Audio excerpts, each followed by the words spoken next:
जी, आज हम बात करेंगे बैलेंसिंग द बीम के क्वेश्चंस के बारे में। मोशन एंड द फोर्स के यूनिट में से अक्सर ये क्वेश्चंस पूछे जाते हैं और बच्चे कंफ्यूज रहते हैं कि ये क्वेश्चंस कैसे किए जाएं। पहली दो टाइप तो इसकी बहुत आसान है। पहली दो टाइप को आपको बहुत आसान लगेंगी, लेकिन जब तीसरी, चौथी और पांचवी टाइप में जाएगा तो आपको मुश्किल होगी। वो वेट ऑफ रॉड दे देगा तो आपको थोड़ी सी मुश्किल पेश आएगी। लिहाजा आपने वीडियो को एंड तक ज़रूर देखना है ताकि आपका कोई पॉइंट मिस ना हो, क्योंकि मैंने हर टाइप की तीन तीन चार चार एग्जांपल दी हैं। जैसा कि आप देख सकते हैं, टाइप 1,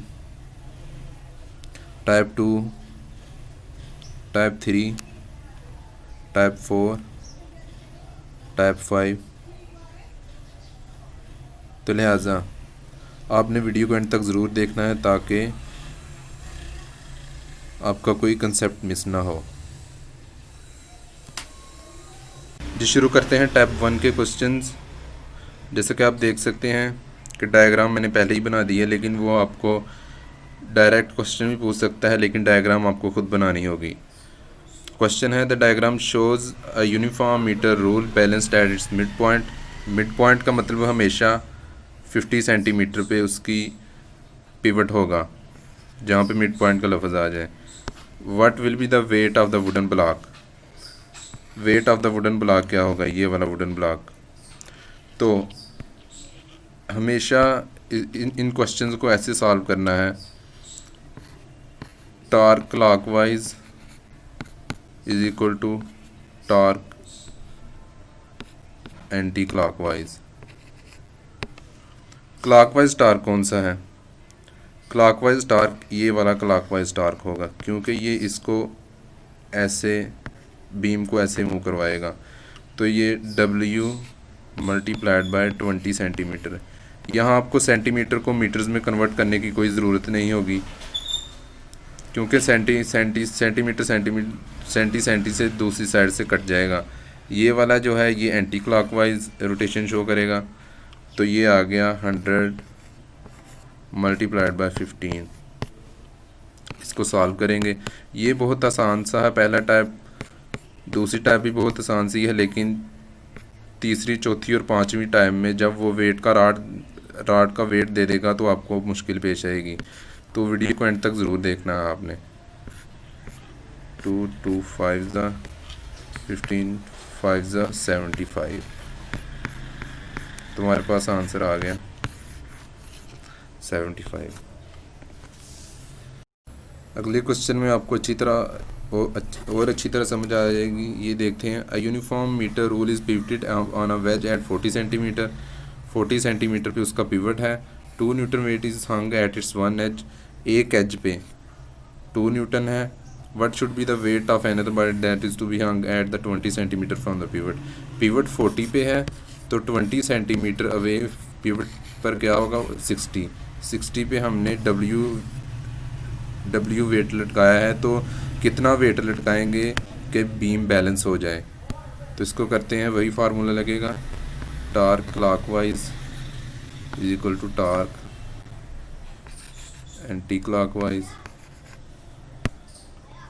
ये देखें, ये क्लॉकवाइज रोटेशन शो करवा रहा है W, और ये एंटी क्लॉकवाइज रोटेशन शो करवाएगा बीम की। तो क्या होगा, क्लॉकवाइज W मल्टीप्लाइड बाय, यहाँ पे 60 नहीं आएगा, 60 यहाँ से लेकर यहाँ तक है। यहाँ पिवट से लेकर आपने हमेशा टॉर्क को फाइंड करते वक्त पिवट से डिस्टेंस फाइंड करना है बॉडी का। पिवट से लेकर यहाँ 20 सेंटीमीटर है, तो यहाँ पे 20। एंटी क्लॉकवाइज कौन सा है, 2 मल्टीप्लाइड बाई यहाँ से लेकर पिवट तक 40। 20 उधर जाकर डिवाइड हो जाएगा।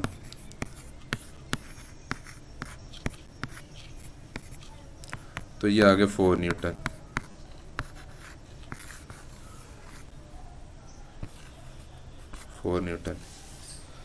अगले क्वेश्चन पे आपको और अच्छी तरह समझ आ जाएगी। ये देखते हैं,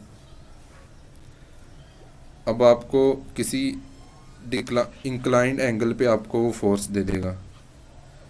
फोर्स सीधी नहीं देगा, बल्कि इंक्लाइंड एंगल पे 30 या 60 पे दे देगा। तो इस क्वेश्चन को कैसे सॉल्व करेंगे। उसी तरह पहले इस क्वेश्चन पढ़ते हैं। Uniform metre rule is pivoted on a wedge at 50 centimetre. 50 centimetre पे उसका पिवट है। 5 newton is hung at one edge, एक एज पे 5 न्यूटन है। Inclined at 30 degree. What should be the weight of another body that is hung at the other end. मतलब कि इसका wait क्या होना चाहिए। अब यहाँ पे 5 न्यूटन नहीं लेंगे F1, यहाँ पे देख लेते हैं, वही फार्मूला लगाएंगे, torque clockwise is equal to torque anti clockwise.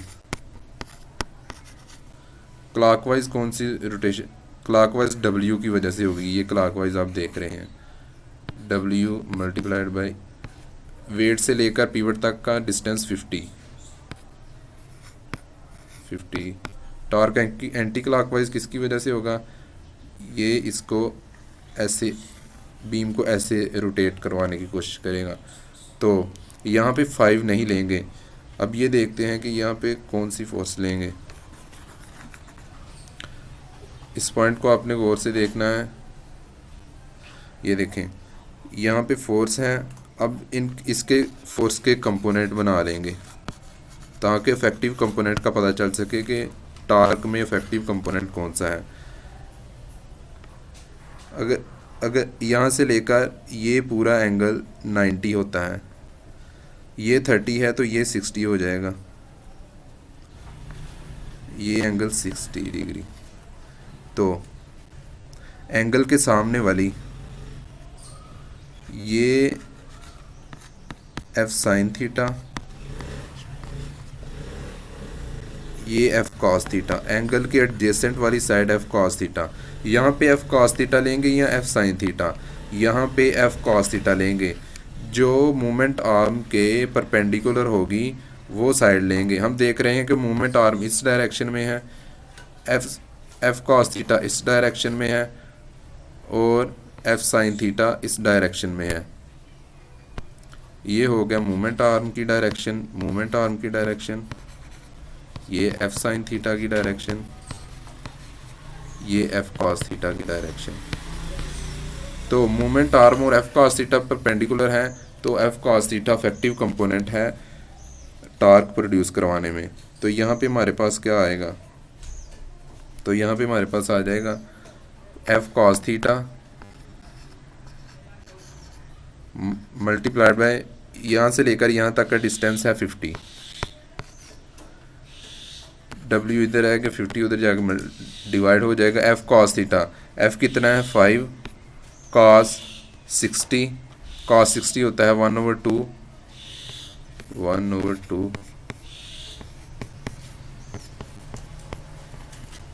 50 से। तो ये हमारे पास आंसर आ गया 2.5 न्यूटन, 2.5 न्यूटन इसका आंसर आ गया। यकीनन आपको टाइप 1 के क्वेश्चन अच्छी तरह समझ आए होंगे। अब टाइप 2 की तरफ चलते हैं। टाइप 2 में वो आपको वेट दे देगा दोनों, लेकिन आपसे पूछेगा कि एक्स फाइंड करो जहाँ पे वेट को हैंग किया जा सके, ये एक्स फाइंड करो। क्वेश्चन पढ़ते हैं। 2 forces 10 newton and 20 newton at O and P, ये O ये P respectively on a uniform rod of length 100 centimetre supported at 50। Supported at 50 का मतलब उसका पिवट है 50 पे, ये उसका पिवट है 50 सेंटीमीटर पे। At was distance from the pivot 20 newton should be hung that rod is balanced. 20 newton जहाँ पे हैंग किया गया है वहाँ से लेकर पिवट तक का हमने डिस्टेंस फाइंड करना है।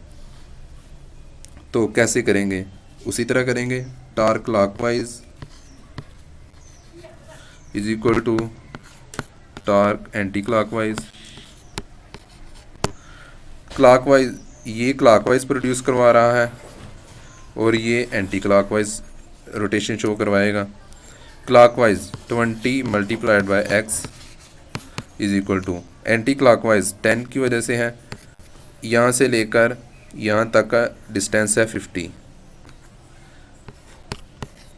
एक्स इधर आ गया 10 मल्टीप्लाइड बाय 50 ओवर 20, 2 5 तो इसका आंसर आ गया 25 सेंटीमीटर। 25 सेंटीमीटर इसका आंसर आ गया। अगले क्वेश्चन के साथ आपको अच्छी तरह और समझ आ जाएगी। क्वेश्चन है हमारे पास, two forces 1 newton and 2 newton are both hands पे 1 न्यूटन है और 2 न्यूटन है। ये इसकी लेंथ 100 सेंटीमीटर है, स्पोर्टेड एट 40 सेंटीमीटर, मतलब कि पिवट उसका 40 सेंटीमीटर पे है। At what distance from the pivot से किस डिस्टेंस पर 2 न्यूटन कहाँ पे हैं किया जाए, एक्स फाइंड करना है हमने, 2 न्यूटन की पोजीशन फाइंड करनी है। तो ये देखें वही formula, torque clockwise is equal to torque anti clockwise. Torque clockwise किसकी वजह से है, ये इसको ऐसे मूव करवाने की कोशिश करेगा, मतलब कि ये क्लॉकवाइज 2 न्यूटन की वजह से क्लॉकवाइज यहाँ से लेकर एक्स हमने फाइंड करना है। एंटी क्लॉकवाइज ये इसको ऐसे मूव करवाने की कोशिश करेगा नीचे की डायरेक्शन को, तो ये बन रही है एंटी क्लॉकवाइज। तो 1 मल्टीप्लाइड बाय यहाँ से लेकर यहाँ तक का डिस्टेंस है 40, एक्स यहाँ रह गया, 1 मल्टीप्लाइड बाय 40/2, एक्स आ गया हमारे पास 20 सेंटीमीटर।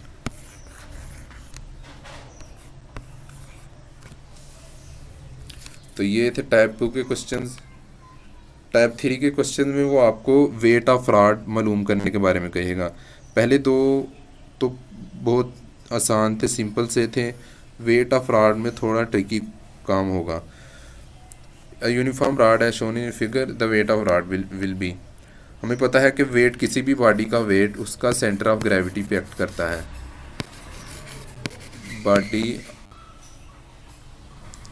बॉडी का वेट उसका सेंटर ऑफ ग्रेविटी होता है। सेंटर ऑफ ग्रेविटी कहाँ पे होता है,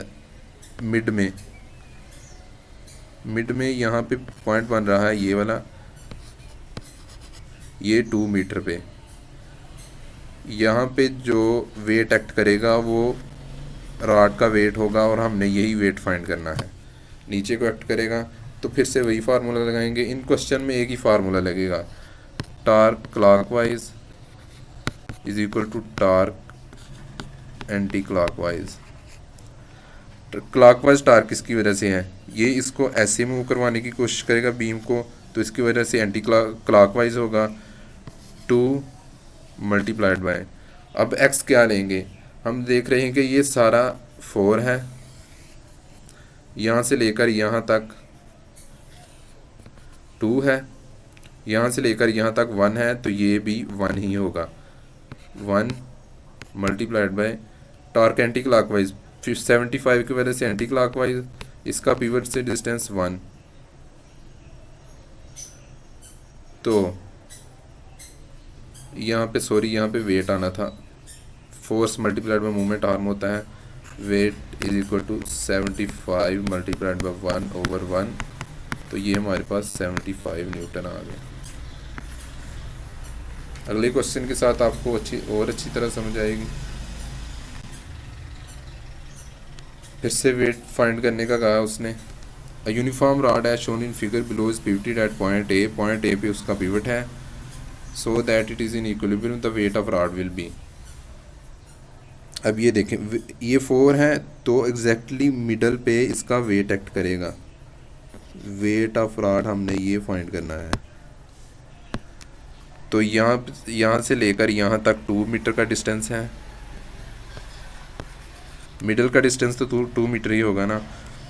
तो इसको वही फार्मूला लगाएंगे, torque clockwise equal to torque anti clockwise. Clockwise किसकी वजह से है, इसकी वजह से क्लॉकवाइज है और इसकी वजह से भी क्लॉकवाइज है। तो 100 मल्टीप्लाइड बाय यहाँ से लेकर यहाँ तक का डिस्टेंस कितना है, यहाँ से लेकर यहाँ तक का डिस्टेंस 3 मीटर है। मैंने कैसे फाइंड किया, ये टोटल 4 है, यहाँ से लेकर यहाँ तक 1 है, तो यहाँ से लेकर यहाँ तक 3 होगा। 3 प्लस क्लॉकवाइज टार्क 2 है तो प्लस करेंगे W, तो यहाँ से ये सारा 4 है, ये 3 है, तो यहाँ से लेकर यहाँ तक भी 1 होगा multiplied by 1। Torque anti clockwise किसकी वजह से है, 400 न्यूटन की वजह से, 400 multiplied by moment arm 1, 300 plus weight is equal to 400। Weight आ गया 400 माइनस 300, 100 न्यूटन।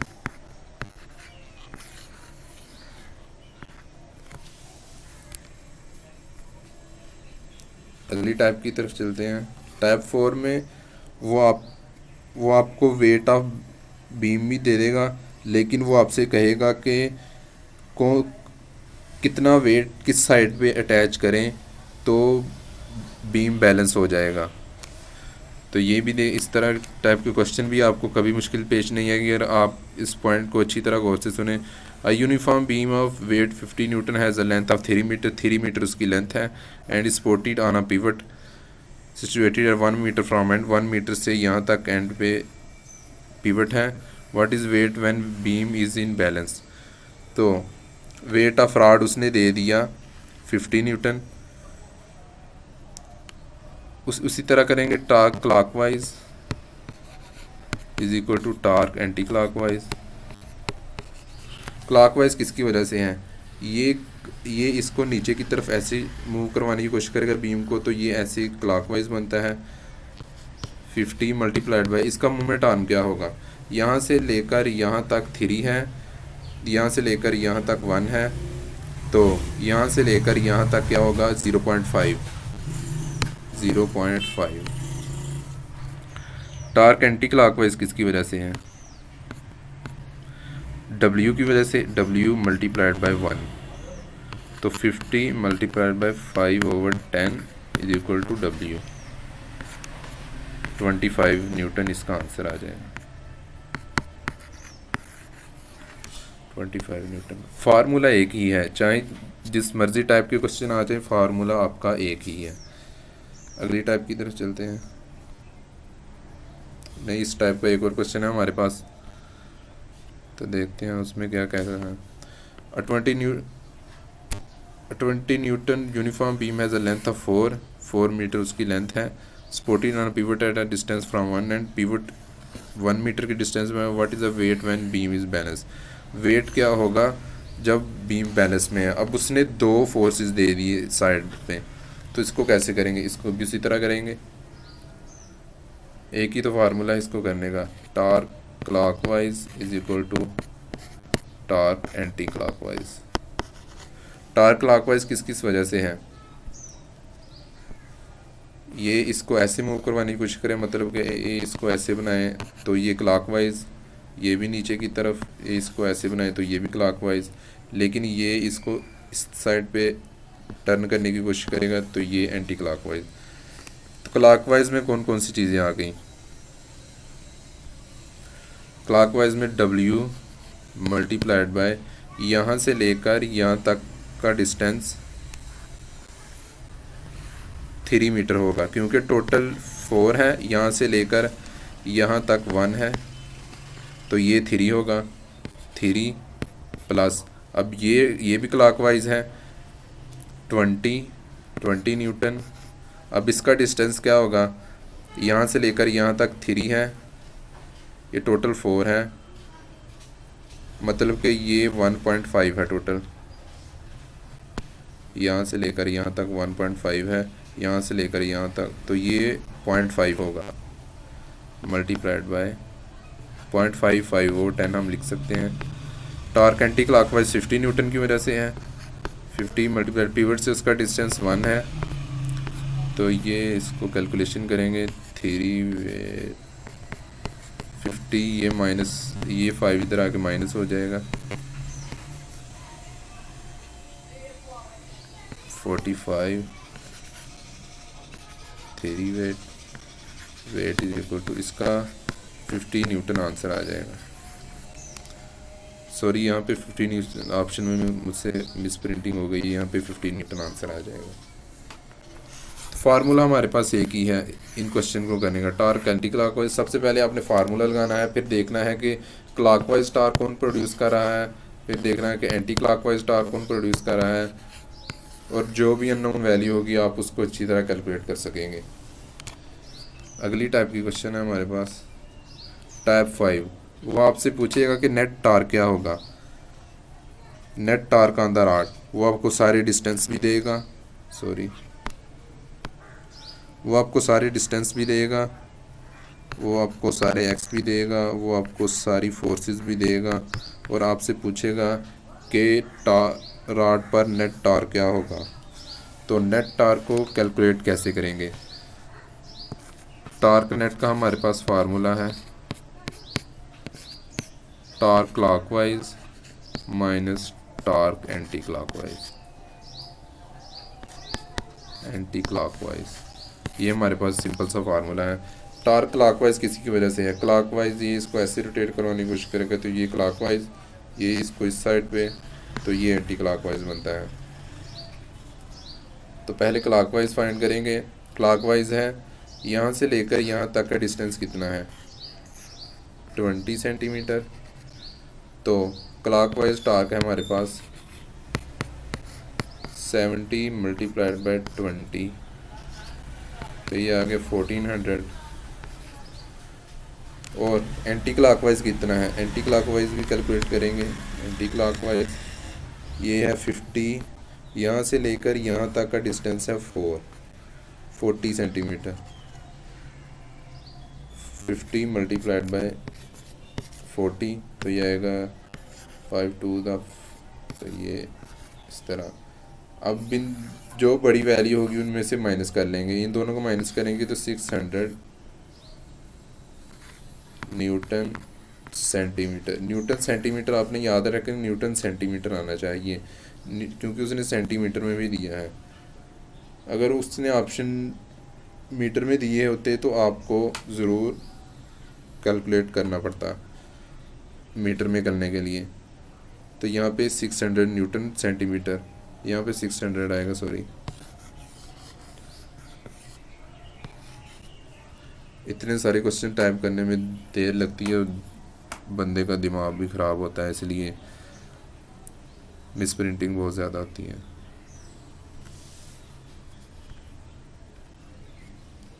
अगला क्वेश्चन है इसी टाइप का हमारे पास, नेट टार्क। नेट टार्क वही फार्मूला, टार्क क्लॉकवाइज या एंटी क्लॉकवाइज में से टार्क क्लॉकवाइज या एंटी क्लॉकवाइज को माइनस कर लेंगे। तो क्लॉकवाइज टार्क किसकी वजह है, क्लॉकवाइज टार्क किसकी वजह से है, ये क्लॉकवाइज टार्क प्रोड्यूस कर रहा है, ये एंटी क्लॉकवाइज टार्क प्रोड्यूस कर रहा है, ये एंटी क्लॉकवाइज टार्क प्रोड्यूस कर रहा है। तो क्लॉकवाइज पहले कैलकुलेट करेंगे, यहाँ से लेकर यहाँ तक का डिस्टेंस है 26 मल्टीप्लाइड बाय 20, ये आ गया हमारे पास क्लॉकवाइज टार्क। तो एंटी क्लॉकवाइज क्या होगा, 4, यहाँ से लेकर यहाँ तक का डिस्टेंस है 40, 4 मल्टीप्लाइड बाय 40, ये आ गया एंटी क्लॉकवाइज टार्क हमारे पास आ गया। तो नेट टार्क कैलकुलेट करने के लिए हम इन दोनों को माइनस कर देंगे, ये हमारे पास आ जाएगा 120, ये हमारे पास आ जाएगा 160। तो 160 माइनस 120, 160 माइनस 120 40 न्यूटन मीटर हमारे पास आंसर आ गया। तो अगर वो आपसे कहे कि ये बीम किस साइड पे रोटेट करेगा, तो किसका टार्क बड़ा था, एंटी क्लॉकवाइज का टार्क बड़ा था ना, तो ये एंटी क्लॉकवाइज रोटेशन में नीचे की तरफ ये रोटेट करेगा। इसी तरह अगर क्लॉकवाइज टार्क बड़ा हुआ तो वो इस साइड की जानब रोटेट करेगा। अगर एंटी क्लॉकवाइज टार्क बड़ा हुआ तो वो इस साइड की जानिब रोटेट करेगा। उम्मीद है आपको वीडियो पसंद आई होगी। अगर वीडियो पसंद आई है तो लाइक करें, शेयर करें और सब्सक्राइब करना मत भूलें।